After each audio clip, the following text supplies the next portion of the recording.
ছড়িয়ে পড়া ভিডিওতে দেখা যাচ্ছে যে রাকসুর সাধারণ সম্পাদক সালাউদ্দিন আম্মার বেলচা হাতে নিয়ে কেন্দ্রীয় গ্রন্থাগারের দিকে দৌড়ে যাচ্ছেন বা তেড়ে যাচ্ছেন। এই সালাউদ্দিন আম্মার নিজেই পরে বলছেন যে আমরা মাইক খাই নাই, মাইক দিছি, প্রশাসনের হাতে আইন তুলে দিয়ে কোনো লাভ হয়নি। অর্থাৎ তিনি কেবল হামলার অভিযোগ অস্বীকার করছেন না, বরং আইন নিজের হাতে তুলে নেওয়াকেই প্রকাশ্যে রাজনৈতিক কৃতিত্ব হিসাবে উপস্থাপন করছেন। একটি সভ্য রাষ্ট্রে কোনো শিক্ষার্থী ছাত্রলীগ করতো কিনা, কার সঙ্গে তার ছবি আছে, কিংবা তার রাজনৈতিক বিশ্বাস কি, এসবের বিচার বেলচা, রড, লাঠি, ছুরি, কিরিচ বা হুর দিয়ে বা গণপিটুনি দিয়ে হতে পারে না। অভিযোগ থাকলে বিশ্ববিদ্যালয়ের প্রশাসন তদন্ত করবে, পুলিশ মামলা নেবে, আদালত বিচার করবে। কিন্তু সেই জুলাই পরবর্তী ঘটনার কথা মনে আছে? একজন ছাত্রলীগের প্রতিবন্ধী নেতাকে রাস্তায় পিটিয়ে হত্যা করা হয়েছিল, যিনি তার মায়ের জন্য ওষুধ কিনতে যাচ্ছিলেন। জুলাই পরবর্তী বাংলাদেশে ছাত্রলীগ শব্দটিকে এমন একটি হত্যার লাইসেন্স বানানো হয়েছে যার সাহায্যে ব্যক্তিগত বিরোধকেও রাজনৈতিক অপরাধে রূপান্তর করা যায়। রাজশাহী বিশ্ববিদ্যালয়ের ঘটনাটি শুরু হয়েছিল এক ছাত্রীর অভিযোগ এবং ব্যক্তিগত বিরোধ থেকে। পরে সেখানে ছাত্রলীগের তকমা বসিয়ে পুরো ক্যাম্পাসে মব নামানো হয়েছে এই সালাউদ্দিন আম্মারের নেতৃত্বে। অর্থাৎ বিচার নয়, তকমা বা অভিযোগই এখানে শাস্তির ভিত্তি। এ কারণেই সালাউদ্দিন আম্মারকে একজন ব্যক্তি হিসাবে দেখলে আমরা ভুল করব। তিনি একটি রাজনৈতিক মডেলের প্রতিনিধি। এই মডেল প্রথমে কাউকে আওয়ামী লীগ, ছাত্রলীগ বা ফ্যাসিস্টের দোষরাখ্যা দেয়, তারপর তার বিরুদ্ধে মব তৈরি করে। মব আক্রমণকে বিপ্লবী প্রতিরোধ বলে ডক্টর ইউনূসের প্রশাসন সার্টিফিকেট দিয়েছিল, ডক্টর ইউনূস নিজে সার্টিফিকেট দিয়েছিলেন তার প্রোপাগান্ডা সচিব, এখন একটি পত্রিকার সম্পাদক, এখনো একই কথা বলে যাচ্ছে ডাস্টবিন শফিক। প্রশাসন পাশে দাঁড়িয়ে থাকে, পরে একটি তদন্ত কমিটি হয়, কিন্তু সেই তদন্তের ফল আর আলোর মুখ দেখে না। এটাই হচ্ছে মডেল।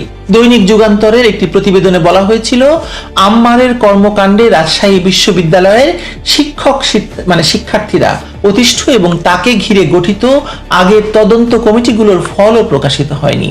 অর্থাৎ আম্মারের শক্তির উৎস কেবল ছাত্র শিবির নয়, তাকে শাস্তির বাইরে রাখার একটি প্রাতিষ্ঠানিক বন্দোবস্ত রয়েছে, নয়া বন্দোবস্তের বাংলাদেশ। নিউ ইয়র্ক টাইমস খ্যাত সাংবাদিক আরশাদ মাহমুদ তার ফেসবুক স্ট্যাটাসে যথার্থ প্রশ্ন তুলেছেন। তিনি বলেছেন যে সালাউদ্দিন আম্মার কি আইনের ঊর্ধ্বে? তিনি মনে করিয়ে দিয়েছেন ইউনূস সরকারের সময় আম্মারের বিরুদ্ধে প্রথম আলো এবং ডেইলি স্টারে আক্রমণের উস্কানি দেওয়ার অভিযোগ উঠেছিল। ধানমন্ডি 32 নম্বর বাড়ি পূর্ব ঘোষণা দিয়ে ভাঙার সময়ও রাষ্ট্র নিষ্ক্রিয় ছিল। আরশাদ মাহমুদের পর্যবেক্ষণ হচ্ছে, তারেক রহমানের সরকার ক্ষমতায় আসার 5 মাস পরও সেই মব সন্ত্রাসের দৃশ্যমান অবসান হয়নি, বরং বর্তমান সরকারের কিছু ভালো উদ্যোগও এই ব্যর্থতার নিচে চাপা পড়ে যাচ্ছে। তার প্রশ্নটি তাই দলীয় নয়, রাষ্ট্রীয়। কেউই আইনের ঊর্ধ্বে নয়, এ কথাটি মানুষ বাস্তবে দেখতে পাচ্ছে না কেন? আরশাদ মাহমুদ এই প্রশ্ন তুলেছেন তার স্ট্যাটাসে। এই প্রশ্নের উত্তর খুঁজতে গেলে বিএনপি সরকারের রাজনৈতিক দুর্বলতার জায়গাটি আমাদের সামনে স্পষ্ট হয়। তারেক রহমানের সরকার জানে তথাকথিত জুলাইয়ের বৈধতার উপর দাঁড়িয়ে আছে তার ক্ষমতায় আসার পথ বা তার ক্ষমতার ভিত্তি। ফলে জুলাইয়ের নামে গড়ে ওঠা শিবির, এনসিপি এবং বিভিন্ন মব গোষ্ঠীর বিরুদ্ধে ব্যবস্থা নিতে গেলে তারেক রহমানের নিজের ক্ষমতার উৎসকেই প্রশ্নবিদ্ধ করতে হয়। ইউনূস সরকার যে শক্তিগুলোকে রাষ্ট্রীয় প্রশ্রয়ে বড় করেছে, যারা মবকে প্রেসার গ্রুপ বলেছে, তারেক রহমানের সরকার সেই শক্তিগুলোকে ভাঙার রাজনৈতিক সাহস এখনো দেখাতে পারেনি বা দেখাচ্ছে না, আগ্রহও নেই। কারণ তাদের কমন শত্রু আওয়ামী লীগ। সরকার হয়তো মনে করছে যে কিছুটা ছাড় দিলে জামায়াত শিবির শান্ত থাকবে, কিন্তু ইতিহাস বলে সংগঠিত উগ্রবাদকে ছাড় দিলে তারা শান্ত হয় না।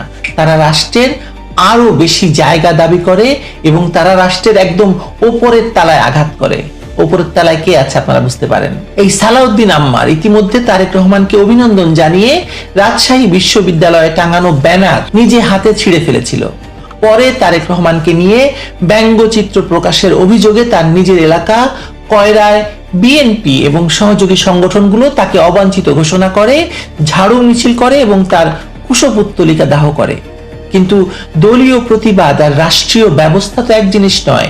বিএনপির কর্মীরা রাস্তায় মিছিল করেছে, অথচ পুলিশ কিংবা বিশ্ববিদ্যালয় প্রশাসন, মানে রাজশাহী বিশ্ববিদ্যালয় প্রশাসন এই সালাউদ্দিন আম্মারের ধারাবাহিক অপকর্ম, মব সন্ত্রাস বা কর্মকাণ্ডের বিরুদ্ধে কার্যকর ব্যবস্থা নিয়েছে এমন প্রমাণ তো দেখা যাচ্ছে না। খুলনার কয়রার আরেকটি ছবি এখন সামাজিক যোগাযোগ মাধ্যমে ব্যাপকভাবে ছড়িয়েছে, যেখানে দাবি করা হচ্ছে সালাউদ্দিন আম্মার নিহত কয়রা উপজেলা চেয়ারম্যান এবং উপজেলা আওয়ামী লীগ সভাপতি জিএম মহসিন রেজার লাইসেন্সকৃত বন্দুক হাতে ছবি তুলেছেন। এই ছবির সত্যতা, অস্ত্রটির মালিকানা এবং হত্যাকাণ্ডে আম্মারের কোনো প্রত্যক্ষ ভূমিকা আইন শৃঙ্খলা রক্ষাকারী বাহিনী বা আদালত এখনো প্রকাশ্যে প্রতিষ্ঠা করেছে এমন নির্ভরযোগ্য তথ্য পাওয়া যায়নি।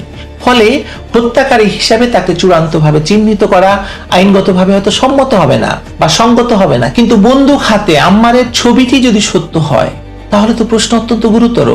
একজন নিহত জনপ্রতিনিধির অস্ত্র তার হাতে গেল কিভাবে? কেন পুলিশ অস্ত্রটির গতিপথ তদন্ত করেননি বা উৎস, অস্ত্রটি কার, মানে কোথা থেকে সালাউদ্দিন আম্মারের হাতে এই অস্ত্র এলো, ছবি তুললো কিভাবে? তাকে তো জিজ্ঞাসাবাদ করেনি রাষ্ট্র এখনো পর্যন্ত। এই ঘটনা নিয়ে অথবা এই ছবিটি নিয়ে প্রতিষ্ঠিত যে সত্য, সেটি হলো 2024 সালের 5ই আগস্ট খুলনার কয়রায় মহসিন রেজার বাড়িতে হামলা হয়, তাকে পিটিয়ে হত্যা করা হয় এবং পরে বাড়িতে আগুন ধরিয়ে দেওয়া হয় এবং তার মরদেহ পুড়িয়ে ফেলা হয়। তার গাড়ি চালক এবং সহযোগীও নিহত হন বলে বিভিন্ন প্রতিবেদন এসেছে। কোনো মানুষের বিরুদ্ধে অভিযোগ থাকলেও এভাবে হত্যা এবং পুড়িয়ে দেওয়া তো বিচার নয়, নির্মম মব সন্ত্রাস যা ইউনূসের আমলে ঘটেছে। 2 বছর পার হয়ে যাওয়ার পরও সেই হত্যাকাণ্ডের সঙ্গে সংশ্লিষ্টদের শনাক্ত এবং বিচারের আওতায় আনা হয়নি, কোনো অভিযোগ দায়ের করা হয়নি। রাষ্ট্র তাদেরকে ইনডেমনিটি দিয়েছে। রাষ্ট্র নিজেই ভবিষ্যৎ হত্যাকারীদের জানিয়ে দিচ্ছে যে রাজনৈতিক পরিচয় ঠিক থাকলে হত্যা করেও পার পাওয়া যায়। যেমন সালাউদ্দিন আম্মার পার পেয়ে গিয়ে রাজশাহী ইউনিভার্সিটিতে সন্ত্রাস চালাচ্ছে। আজ দেশের প্রতিটি পাবলিক ইউনিভার্সিটিতে সালাউদ্দিন আম্মারের মতো শিবিরের সন্ত্রাসীরা বিপুল শক্তি নিয়ে দাপিয়ে বেড়াচ্ছে। সমস্যা তাদের রাজনৈতিক কর্মকাণ্ডে নয়, সমস্যা হচ্ছে যখন ছাত্র সংসদের নির্বাচিত পদ, ধর্মীয় স্লোগান, রাজনৈতিক তকমা এবং দলীয় ক্যাডার শক্তিকে একসঙ্গে ব্যবহার করে তারা ক্যাম্পাসে সমান্তরাল পুলিশ এবং আদালত প্রতিষ্ঠা করে। ছাত্রলীগের অন্যায়ের বিরুদ্ধে যারা একসময় প্রতিবাদ করেছিল, আজ তাদের বড় অংশ নীরব, কারণ নিপীড়কদের নাম বদলেছে কিন্তু নিপীড়নের পদ্ধতি বদলায়নি। এবং ছাত্রলীগের ভিতরে ঢুকে এই শিবিরই যে ভয়ঙ্কর সন্ত্রাস চালিয়েছে 17 বছর ধরে এবং ছাত্রলীগের নাম হয়েছে, সেটা তো এখন স্পষ্ট। তারেক রহমানের সরকার বিপত্তি বুঝতে পারছে না, তার বিপত্তি আসলে এখানেই। সালাউদ্দিন আম্মাররা আওয়ামী লীগের বিরুদ্ধে ব্যবহৃত হয়েছে বলে বা হচ্ছে বলে বিএনপির বন্ধু হয়ে যায়নি। তারা তারেক রহমানের ব্যানার খুলেছে, তাকে ব্যঙ্গ করেছে এবং প্রকাশ্যে প্রশাসনের আইনকে অকার্যকর ঘোষণা করেছে। আজ তারা ছাত্রলীগের নাম করে শিক্ষার্থীদেরকে মারছে, কাল বিএনপি বা ছাত্র দলের নাম করে একই কাজ করবে। প্রয়োজন হলে তারেক রহমানকেও আবার লন্ডনের বিমানে তুলে দিতে এরা দ্বিধা করবে না, কারণ মব যখন রাষ্ট্রের বিকল্প শক্তি হয়ে ওঠে তখন সে কোনো রাজনৈতিক নেতার অনুগত থাকে না, সে কেবল নিজের শক্তির অনুগত থাকে। প্রশ্ন শুধু সালাউদ্দিন আম্মার নয়, প্রশ্ন হচ্ছে সরকার কি রাষ্ট্র পরিচালনা করছে নাকি জুলাইয়ের মব শক্তির অনুমতি নিয়ে ক্ষমতায় বসে ক্ষমতা এনজয় করছে। বেশি দিন তো পারা যাবে না এভাবে। রাজশাহী বিশ্ববিদ্যালয়ে ভিডিও প্রকাশের পরও যদি মামলা, গ্রেপ্তার এবং দ্রুত প্রশাসনিক ব্যবস্থা না নেওয়া হয়, তাহলে ধরে নিতে হবে যে সরকার অক্ষম নয়, ইচ্ছাকৃতভাবে নিষ্ক্রিয়। আর এখনো যদি সালাউদ্দিন আম্মারদের থামানো না হয়, পরে থামানোর মতো সরকারই হয়তো আর অবশিষ্ট থাকবে না, তারেক রহমানের সরকারই হয়তো আর ক্ষমতায় থাকবে না। তাকে লন্ডন পাঠিয়ে দেওয়ার হুমকি তো দিয়েই রেখেছেন সালাউদ্দিন আম্মার, নাসিরউদ্দিন পাটোয়ারিরা। দেখা যাক কতদিন তারেক রহমান থাকতে পারেন এভাবে আম্মারদের এই ভয়ঙ্কর মব সন্ত্রাসকে প্রশ্রয় দিয়ে। জামাতিরা বলতেছে যে ঘরে ঘরে জঙ্গি আম্বার দরকার, তো তোরা একটা কাজ কর, জঙ্গি আম্বারের বীর নিয়া তোদের ঘরে ঘরে যে মা বোনগুলো আছে জামাতিদের, এগুলোর গর্ভে দিয়ে দে, তাহলে পেট থেকে একটা করে জঙ্গি আম্বার বের হবে।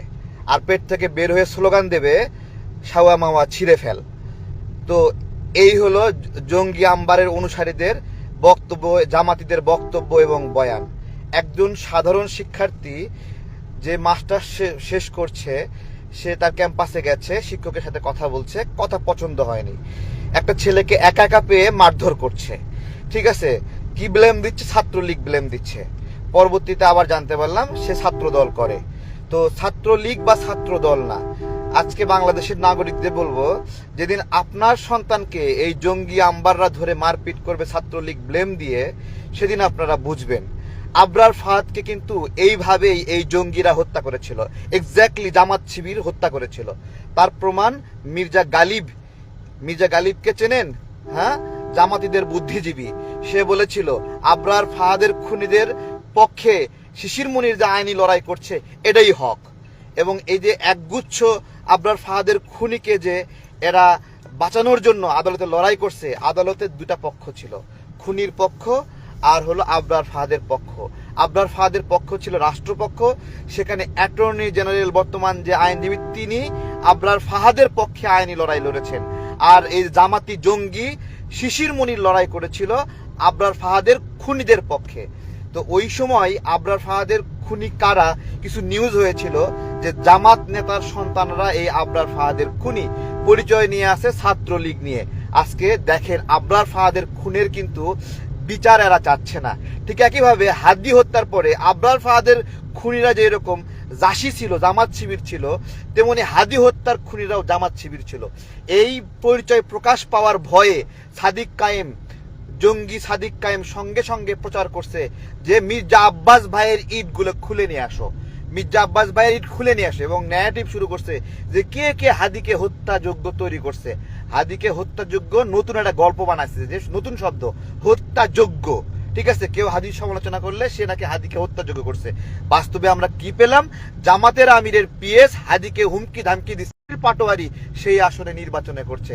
এখন আওয়ামী লীগের দোষ দিচ্ছে, কখনো বিএনপির দোষ দিচ্ছে, মির্জা আব্বাস ভাই ইট খুলে নিচ্ছে। এই হলো জঙ্গিদের অবস্থা। ওই জন্যই বলছিলাম, যারা বলছিল না যে, ওই জন্যই বলছিলাম যারা বলছে জঙ্গি সালাউদ্দিন আম্বার ঘরে ঘরে দরকার, তোরা সালাউদ্দিন আম্বারের বীর নিয়ে তোদের ঘরে যত মা বোন আছে সবার গর্বে দিয়ে দে, একটা করে সেখান থেকে পেট থেকে বের হবে, আর সেগুলো জঙ্গি সালাউদ্দিন আম্বারের মতো বলবে যে সাউরে ফেল। কি করবো আর?